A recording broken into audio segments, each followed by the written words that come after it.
العالمين والصلاة والسلام على سيدنا محمد وعلى آله وصحبه أجمعين. يقول المصنف رحمه الله تعالى: كتاب الطهارة. فرائض الوضوء 7 وهي: دلك وفور نية في بدئه، ولينوي رفع حدث أو مفترض، أو استباحة لممنوع عرض، وغسل وجه غسله اليدين، ومسح رأس غسله الرجلين، والفرض عم مجمع الأذنين، والمرفقين عم والكعبين، خل الأصابع اليدين وشعر وجه إذا من تحته الجلد ظهر. هذه الأمور التي فصلناها في الأسبوع الماضي.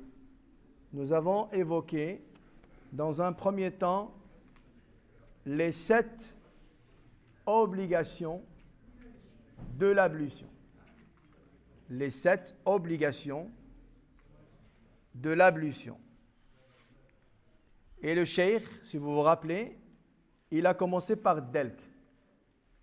Ad-delku, c'est ce qu'on a traduit par le fait de frotter. C'est ça? Mais j'avais dit que, plus exactement, ce n'est pas vraiment le geste de frotter. L'essentiel, ici, c'est de déplacer l'eau sur le membre par la main. Voyez, c'est de déplacer l'eau sur le membre à laver par la main. Ce n'est pas un frottement en réalité. D'accord? Pour pas que certains frères ou certaines sœurs pensent que lorsqu'on dit que parmi les obligations de l'odo, il y a delk, et il se met à frotter parce qu'il a été traduit de la sorte. D'accord? Delko, réellement, c'est le déplacement de l'eau sur le membre lavable par le biais de la main. Vous allez voir que dans d'autres écoles du fiqh, telles que l'école shafi'ite, où ad-delk, le frottement, ne fait pas partie des obligations. Si vous mettez votre avant-bras sous un robinet, voyez, ou vous le plongez dans un bassin, vous le ressortez, shafi'itement parlant, le membre est considéré valide. Ce lavage-là est valide. Si vous faites le même geste, vous allez mouiller et plonger votre membre dans une bassine en étant sûr qu'il est bien sûr mouillé, et vous le ressortez et vous considérez que votre ablution est valide, et bien dans le rite malikite, dans le madhab, elle est non valide. Elle est non valide. Ça veut dire que votre prière ne sera pas acceptée. Ça va? Retenez ça, les jeunes, c'est très important. On voit très souvent les jeunes dans les... Enfin, les jeunes, beaucoup de gens d'ailleurs, pas que les jeunes, sauf que là, je m'adresse à vous, dans les salles des ablutions, où je vois à peu près les gens font les ablutions un petit peu n'importe comment. Je ne sais pas d'où ils sortent ces fatwas-là. Et subhanallah, les frères, par curiosité, en faisant ces ablutions, il est attentif aux ablutions des autres. Il dit, subhanallah, mais tu fais quoi là? Mais c'est pas comme ça. Mais on m'a dit comme ça. J'ai vu comme ça. On m'a appris comme ça. Non, il dit, c'est pas comme ça qu'on fait. Ce n'est pas comme ça qu'on fait. L'exemple tout à l'heure, j'ai vu un jeune en train de faire ses ablutions dans la salle d'ablution et il a passé ses mains sur les chaussettes. Ça va? Je lui dis, quand est-ce que tu as fait une ablution aujourd'hui dans laquelle tu t'es lavé les pieds? Il me dit non, cette ablution-là est la première. Mais je lui dis, tu ne peux pas essuyer sur la chaussette. Elle va être non valide. Il faut que tu aies déjà pratiqué une ablution dans laquelle tu as lavé tes pieds et tu as porté des chaussettes, et là tu peux te permettre d'essuyer par-dessus. Excuse-moi, tu as la permission combien d'heures pour essuyer 24 heures. 24 heures. 72. 72 pour le voyageur. Ah, d'accord. Ah, pour toi, on te donne 4 jours. Pour moi? Non, je rigole, mon frère. Le résident, celui qui est résident, 1 jour. Celui qui est voyageur, 3 jours. 3 jours. Ça va?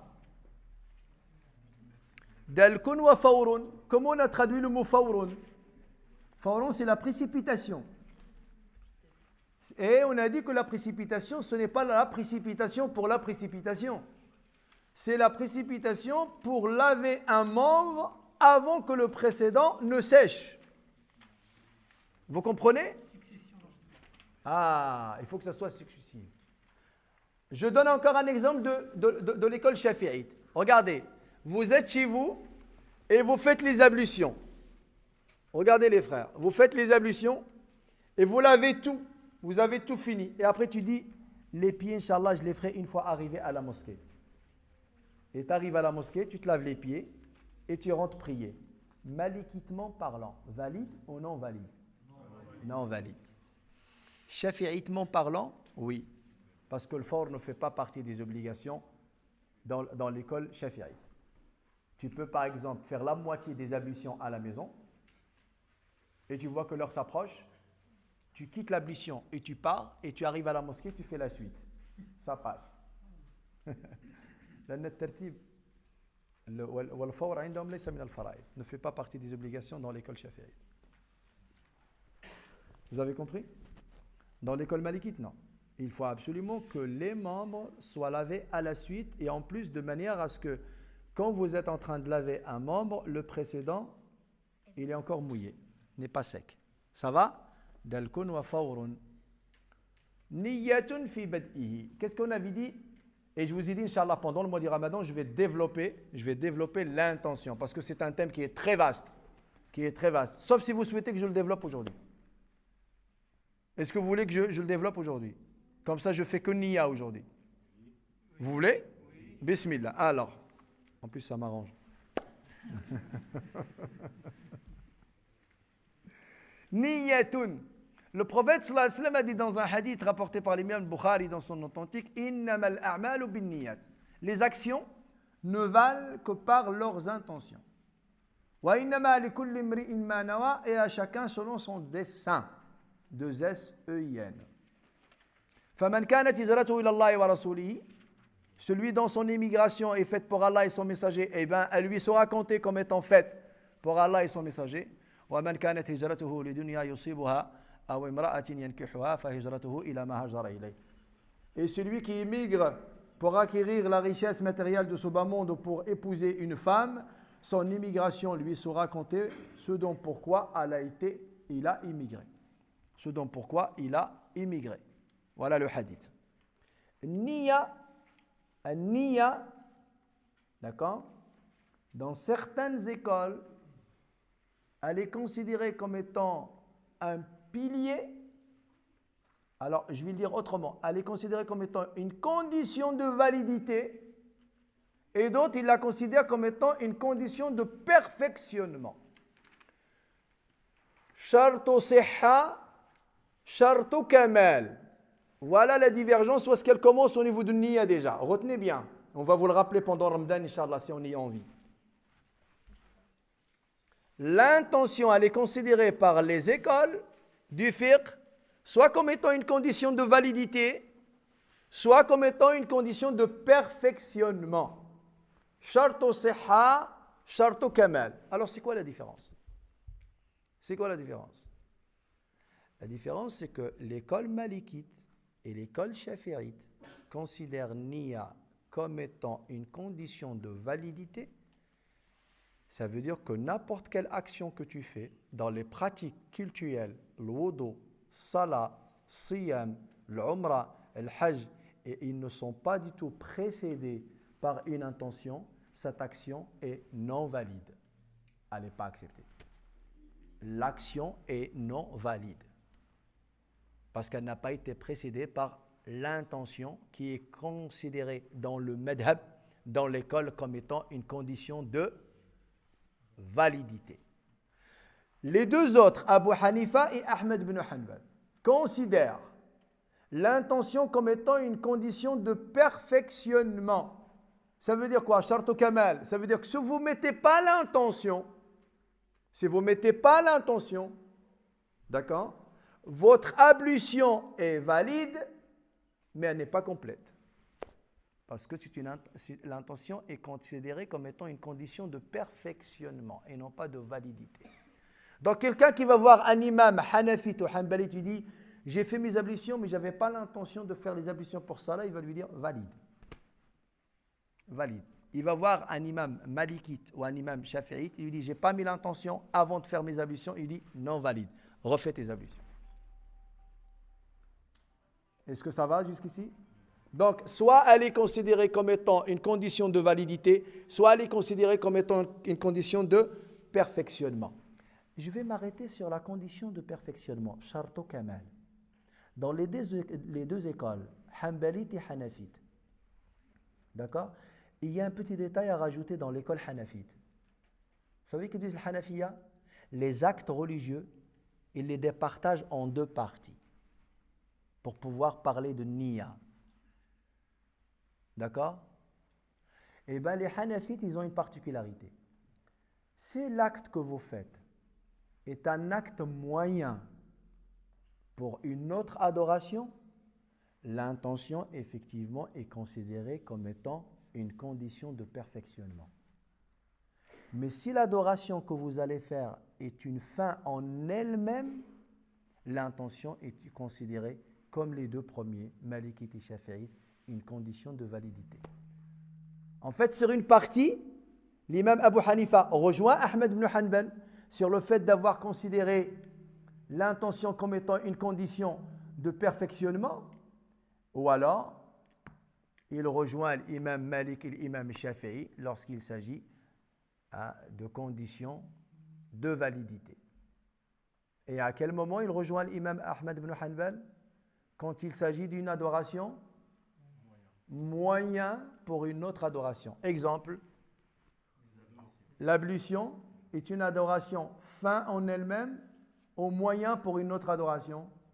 Elle est moyen pour une autre adoration. L'ihram, lorsqu'on met en état de sacralisation, l'ihram, c'est une adoration en elle-même, fin en elle-même, ou alors moyen à une autre adoration. Elle est moyen à une autre. Salat, la prière, est une adoration fin en elle-même. Alors, salat, étant donné qu'est une adoration fin en elle-même, l'intention, elle est considérée chez l'imam Abu Hanifa comme étant une condition de validité.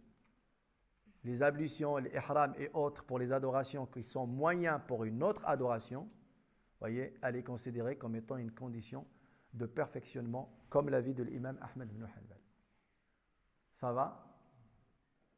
Vous arrivez à retenir tout ça? C'est bizarre, vous ne notez pas. Je ne sais pas comment vous allez retenir. Mais moi, à la fin du dars, je ne retiens pas. Et, subhanallah, dans l'école malikite, puisqu'on fait le fiqh al-maliki, Niyya, chez les fuqaha malikites, soit il la considère rukn, pilier, ou alors il la considère condition de validité, comme on vient de le citer un instant. Mais c'est quoi la différence entre les deux? C'est quoi la différence entre les deux? Pourquoi dans l'école malikite, il considère, il y a deux écoles dans la même école, deux avis.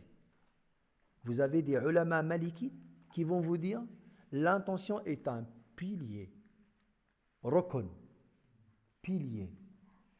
D'accord? Et les autres ulama de la même école vont vous dire l'intention est une condition de validité. Ça veut dire shartu sihha. Avant de continuer, il va falloir expliquer qu'est-ce que ça veut dire déjà le rukn, qu'est-ce qui signifie fiqhitement parlant, et une condition, qu'est-ce qu'elle veut dire aussi fiqhitement. C'est quoi la différence entre le fait que ce soit une condition de validité et le fait qu'elle soit un rukn? Est-ce que vous connaissez la différence entre ces deux termes-là? Parce que ce sont des outils employés et utilisés dans le fiqh. On doit absolument définir leur sens pour pouvoir les utiliser, d'accord, lorsqu'on va entamer d'autres sujets, Inch'Allah, dans l'avenir, que ce soit salat, que ce soit siyam, que ce soit le hajj, que ce soit l'umrah, et ainsi de suite. Il faut absolument définir le sens de ces termes-là. D'accord? On a bien traduit en français que le rukn voulait dire pilier et que shart voulait dire une condition de validité. Shart ou sihha, condition de validité. D'accord? Je vais vous donner des exemples pour que vous puissiez comprendre la différence entre ce qui est pilier et entre ce qui est condition de validité. On va prendre salat. Salat.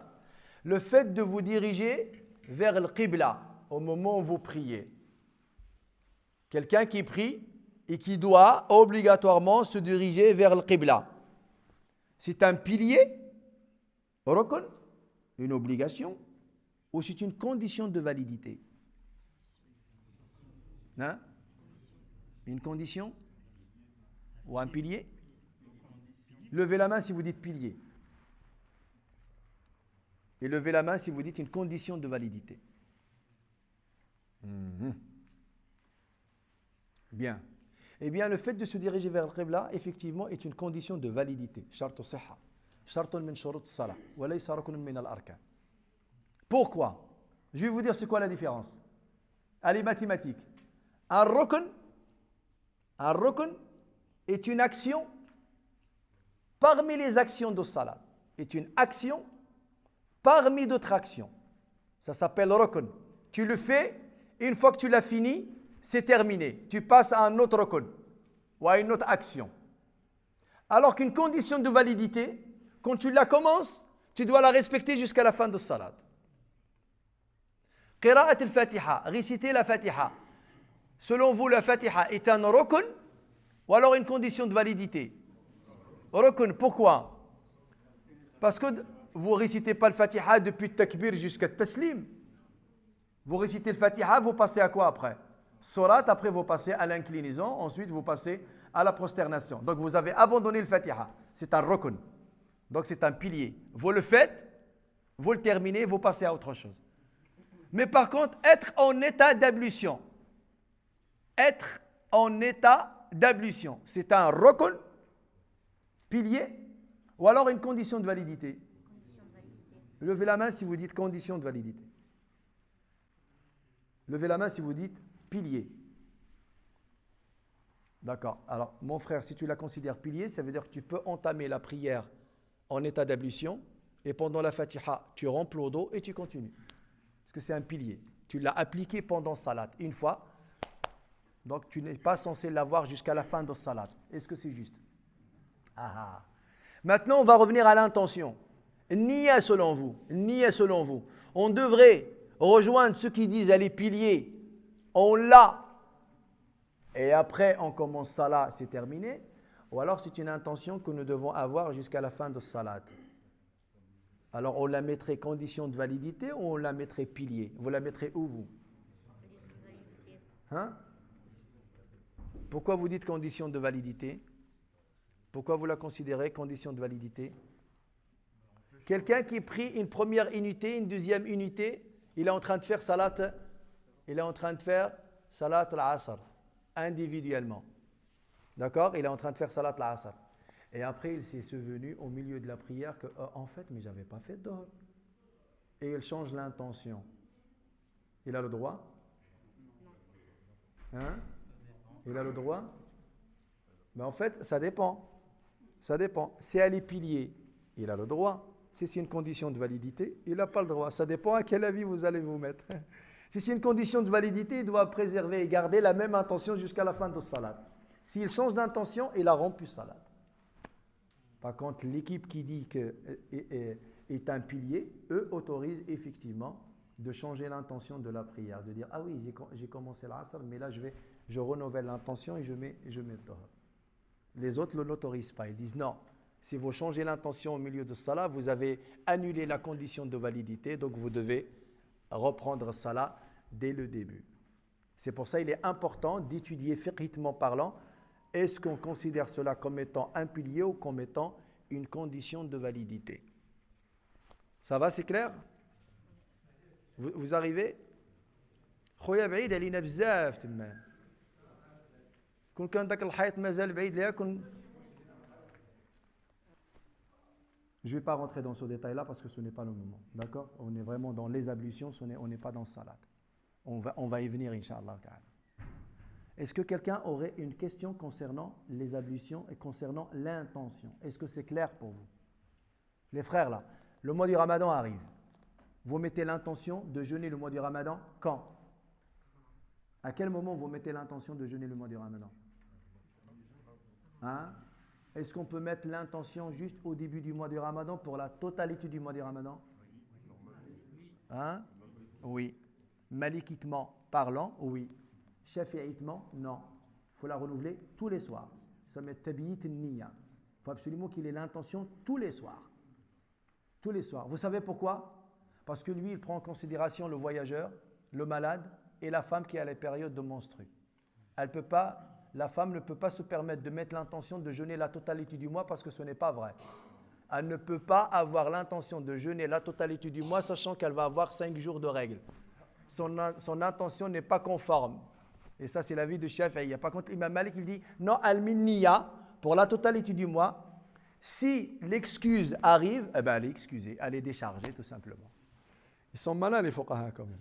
Ils ont toujours une solution. Ijtihad, mashallah, fikr, qawiyyat, quwwa, subhanallah, ilm. Ilm. Ça va les frères? Est-ce que c'est clair pour vous? Mashallah, je pense que le thème de la niya, il est très important quand on le maîtrise et quand on le développe comme ça dans le détail. Subhanallah al-Adim, là on comprend énormément de choses. Je vais même vous rajouter quelque chose sur niya. Pour entamer le salat. La niya dans l'école malikite, on l'a quand? Avant takbirat al-haram. Vous mettez niya, vous dites Allahu Akbar. Dans l'école shafi'ite, non. La niya doit être présente au moment du takbir. Vous dites Allah, niya, akbar. Ça, c'est l'école shafi'ite. Ils disent an-niyatu 'inda takbirat al-haram. Imam Malik, an-niya qabla takbirat al-haram. Et dans les ablutions, pareil. Dans les ablutions, et je l'ai déjà précisé ça. An-niya dans l'école malikite, au début de l'ablution, même avant sunan. Même avant ce qui est non obligatoire. Le fait de laver les mains 3 fois, de se rincer la bouche 3 fois, de se rincer le nez 3 fois, ça c'est surérogatoire. On le fait, on le pratique, mais ce n'est pas des obligations. La première obligation dans le lavage des membres, c'est laquelle? Le visage. Le visage. Imam Malik, il exige que l'intention soit au début, bien avant de commencer, même le lavage des mains. Alors que l'imam Shafi'i, il exige que l'intention soit au moment du lavage du visage. An-niyyatu 'inda ghasli al-wajhi. An-niyyatu 'inda ghasli al-wajhi wa ghaslu al-wajhi wa ghaslu al-yadayni ila al-marfiqayni wa mashu ba'd ar-ra'si wa ghaslu ar-rijlayni ila al-ka'bayni wa at-tartibu 'ala ma dhakarna. L'ordre. هذا مذهب الشافعية. مذهب المالكية النية والدلك والفور وغسل الوجه وغسل اليدين إلى المرفقين ومسح جميع الرأس وغسل الرجلين إلى الكعبين. D'accord? أشبارك علينا اليوم؟ On est samedi soir. Je vous donne juste 2-3 minutes si vous avez des questions, Inch'Allah, et on clôture l'assise. Bismillah. Qui a une question? D'éclaircissement. Il faut oser les frères, hein. Même s'il s'agit d'une incompréhension ou vous êtes un petit peu perturbé par les explications. Vas-y, jeune homme. Oui. Pour les autres avis des autres écoles, est-ce qu'on est obligé de suivre l'école malikite quand on a décidé de le suivre? Ou on a le droit de piocher dans cette école et dans celle-là? Alors justement, l'erreur à ne pas faire. Nous, en tant que disciples, nous n'avons pas le droit de sauter d'une école à l'autre. Pour une simple raison. Parce que nous n'avons pas la connaissance des arguments qui favorisent un avis par rapport à l'autre. On se contente de suivre un savant et le jour où on atteint un niveau intellectuel au niveau de l'ijtihad assez élevé, là effectivement la personne peut favoriser par rapport à l'étude des arguments utilisés chez l'un et chez l'autre pour pouvoir dire oui je prends A et non pas B. Mais ça c'est des années d'études à l'âge de 60 ans, 70 ans. Une fois qu'on a étudié Tafsir Ibn Kathir, Al-Qurtubi, la langue arabe, le Nahu, le Sarf, etc., le Hadith, le Fiqh. Et là, peut-être. Il y a même des ulama qui sont allés beaucoup très loin dans les études et jusqu'à maintenant, ils ne favorisent pas. Ils prennent une école. Comme ça, il est sûr. Il est sûr. Et Wallah, subhanallah, ça me fait rire quand je vois certains jeunes, lorsqu'ils lisent un fascicule de 2,50 € qu'ils achètent au marché du jeudi, ils disent ouais, moi je préfère ça ta vie. Tu préfères, c'est une salade ou quoi? C'est un yaourt. Regarde que je préfère. C'est pas une question de préférer. Allah yahdik. Et c'est des études. Le ulama, ils te disent non, attention, tu prends cette école-là, ça a été profondément étudié. Et bien, là, vous allez remarquer que lorsque je vais rentrer dans les instruments utilisés par chaque école, surtout dans l'école malikite, vous allez comprendre, subhanallah al-azim, l'étude profonde. Parce que là, quand on est à la surface et qu'on ne connaît pas la profondeur de l'océan, on n'arrive pas à imaginer vraiment la richesse qu'il y a dans les profondeurs. Et plus on plonge, plus en fait on s'aperçoit que on ne connaît rien. Et c'est pour ça qu'on s'abstient. On dit non, non, non, je ne prends jamais la responsabilité de favoriser un avis par rapport à l'autre. Moi, je responsabilise l'imam Malik et je le suis, point final. Parce que lui, il a les compétences nécessaires. Ouais, tfaddal. Moi, j'ai pas très bien saisi en fait comment une NIA elle peut être du début à la fin. Parce qu'on a mis un exemple, par exemple, pour la condition de validité, c'est une action qui doit être du début à la fin, l'ablution lors de la prière, on ne peut pas la rompre, etc. Mais là, l'ablution, c'est pas une NIA, c'est une action. L'ablution? C'est pas une NIA, c'est pas Non. une intention. Oui. C'est une action. Mais avec la NIA, vu que chez les malikites, soit elle est considérée comme un pilier ou pas, ou une condition de validité. J'ai du mal à avoir le fait concret entre les deux.